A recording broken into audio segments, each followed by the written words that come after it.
sé si funciona el micro. ¿Sí?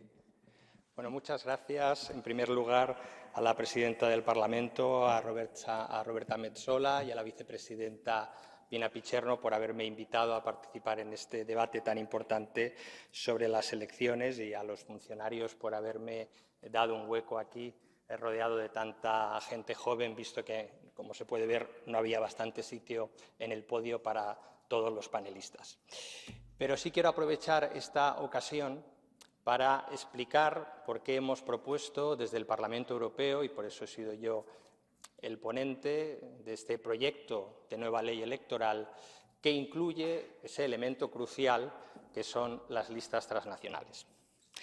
And it is for three main reasons that we are doing, I think, such an important step, and I hope that you help us, because I saw from the vote that Maite took before, you didn't ask those against, but that's okay, that you believe that Europe is more than the sum of its parts. And there is a big battle ahead of us to get to these 2024 elections in the way we want. We proposed for the first time in this parliament, I was honored to be the rapporteur, with the support of 5 political groups of this House, from the left to the right, the left, the Greens, the Liberals, the Social Democrats and the Christian Democrats, to establish a pan-European electoral constituency for the 2024 elections. And we haven't proposed that out of gusto for constitutional engineering or to make happy some academics so they have another chance to write a paper about the latest report from the European Parliament. This is something that started in 1999. For the first time, we have achieved it. And there are 3 main goals that we want to achieve with this legislative proposal. This is a legislative proposal. This is not an own initiative report. I don't know if you've been told what that means, like just political position of the European Parliament. This is a legislative proposal because the European Parliament, in this very same field, has the right to propose the electoral law, the way we, members of the European Parliament, are elected by you. So we realize that we have 3 challenges, 3 difficulties, and probably you have already experienced that. Unfortunately, currently the European elections are a sum of 27 national elections. The parties are national, the lists are national, and the debates are mostly national, not entirely. We have made progress. If you remember the 2019 election, climate change was a big topic in that campaign, clearly, and you, the young people, were very active in that debate and in the campaign.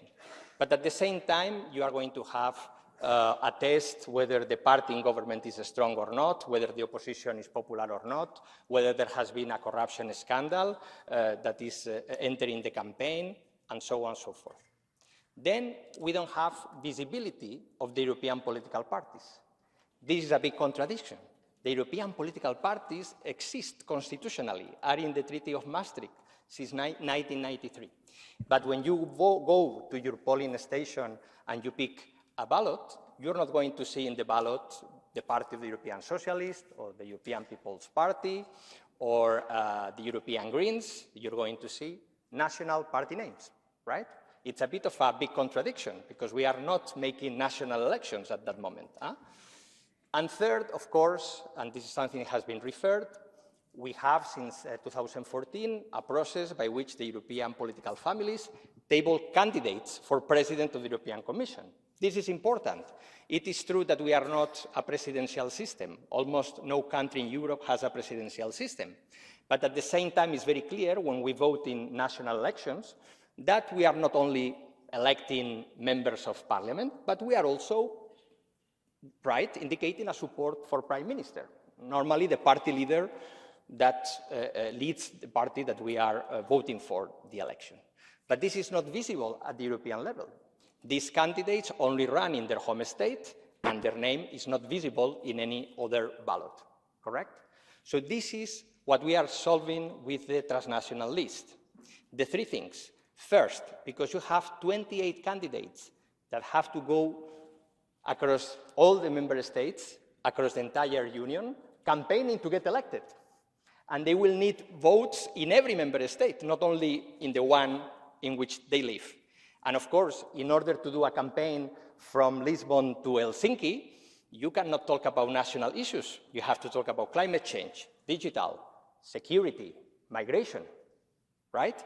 Themes that relate from one side to the other of our great big continent.